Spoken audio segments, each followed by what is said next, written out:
मित्रों नमस्कार, मैं हूं आपका मित्र कमल नंदलाल और मैं आप सभी दर्शकों का हार्दिक अभिनंदन करता हूं, आपका स्वागत करता हूं, आपका वेलकम करता हूं।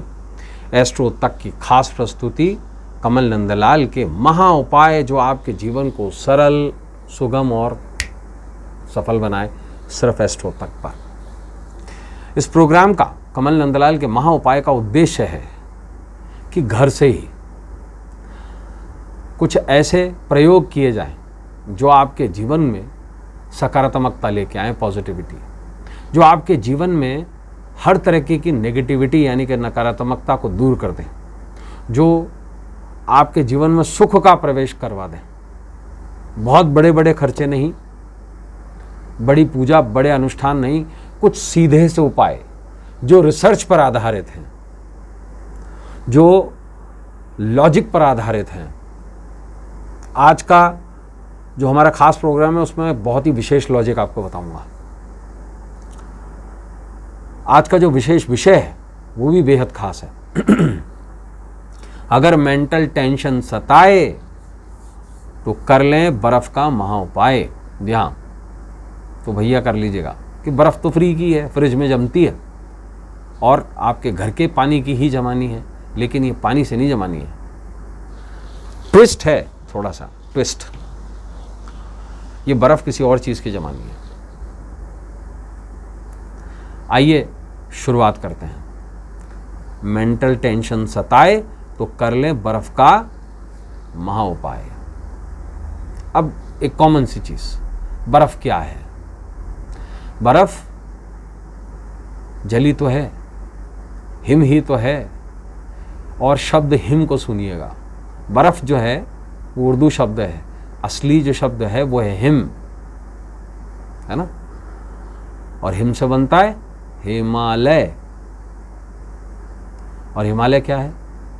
सभी नदियों का, सभी मौसमों का, भारत का जीवनदाता।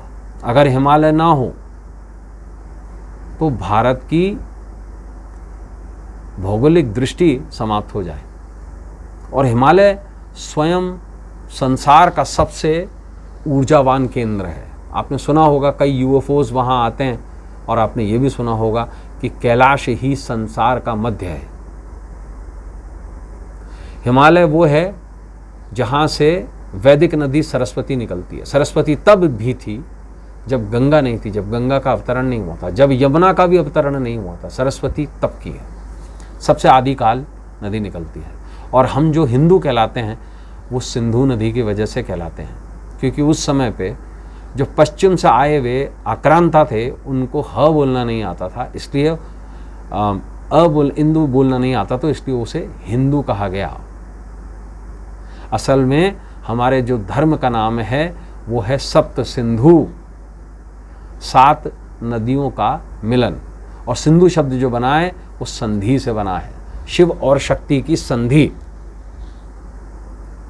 मूलतः हमारे जो देश का नाम है वो सिंध है, क्योंकि हमारी जो पहचान है वो है इंडस, मोहनजोदड़ो, सिंधु घाटी सभ्यता, जो दुनिया की सबसे प्राचीन सभ्यता है। हम टॉपिक पर लौटते हैं। हिम, बर्फ।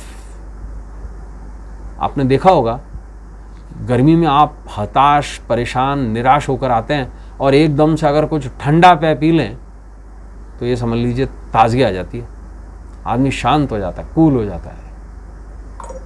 इसीलिए हिमवान कहा गया है, शीतल कहा गया है। और ये बर्फ किसकी जमानी है ये भी आपको बताता हूँ, लेकिन इसका कनेक्शन है बाबा बर्फानी से। कौन बाबा बर्फानी? भूखे को अन्न, प्यासे को पानी, जय बाबा बर्फानी। देवादिदेव महादेव, केदार के स्वामी, अमरता के स्वामी, अमरनाथ बाबा बर्फानी। वहां पर हिम का शिवलिंग बनता है।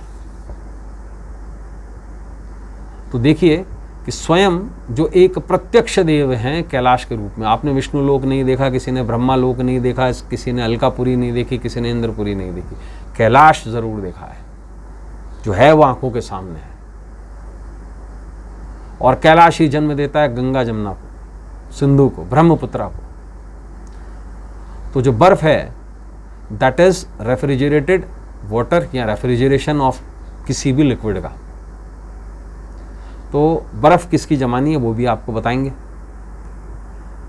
अब बर्फ का संबंध जो है ना वो है पानी से भी या लिक्विड से, और स्पेशली दूध से है।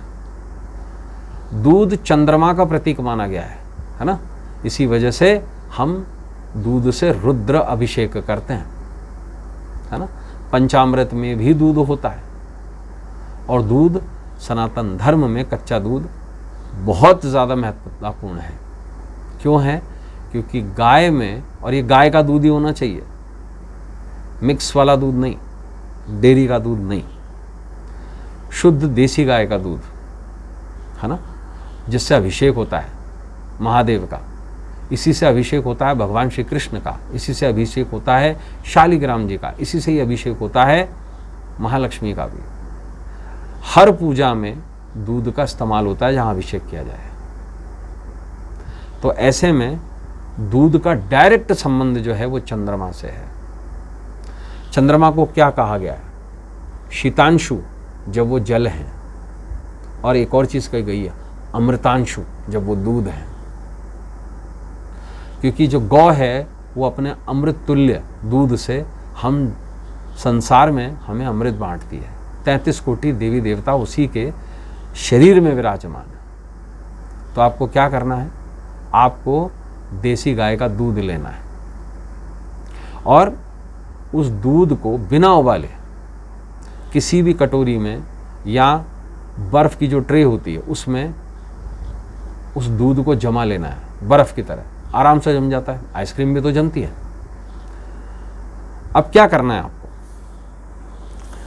किसी भी सोमवार को या किसी भी महीने की पंचमी तिथि को या प्रदोष को, यानी कि जो त्रयोदशी कहलाती है, या चतुर्दशी जिस तिथि में शिवरात्रि होती है, तो जो दूध की जमी हुई बर्फ है उसको आप अपने घर से ले जाएंगे और नज़दीक के शिवालय में ले जाएंगे। शिवलिंग का पंचोपचार पूजन करेंगे, धूप दीप गंध नैवेद्य जो भी आप करना चाहें, और अगर हो सके तो षोडश उपचार पूजन करेंगे, और पूरी श्रद्धा के साथ इस दूध के जमी हुई बर्फ को आप शिवलिंग पर चढ़ा देंगे। संभव हो तो ऐसे 5 पीस चढ़ाइए। आप देखेंगे मेंटल टेंशन खत्म, क्योंकि चंद्रमा सही हो जाएगा। आप चंद्रमा को महादेव के शिखर पर चढ़ा रहे हैं। इसी कारण से देवादिदेव महादेव का एक नाम क्या है? चंद्रशेखर। जी हाँ, तो चंद्रमा की शीतलता प्रदान कर रहे हैं और आपकी मेंटल टेंशन स्वाहा। तो दोस्तों, कल आपसे फिर मुलाकात होगी ऐसे ही रोचक टॉपिक्स को लेकर। इजाज़त दीजिए। नमस्कार, नमः शिवाय। अगर आप मुझसे जुड़ करके अपनी समस्याओं का समाधान चाहते हैं और चाहते हैं कि आपकी समस्याओं को ज्योतिष के माध्यम से सुलझाया जाए, तो आप हमसे संपर्क कर सकते हैं, जुड़ सकते हैं एस्ट्रो तक पर।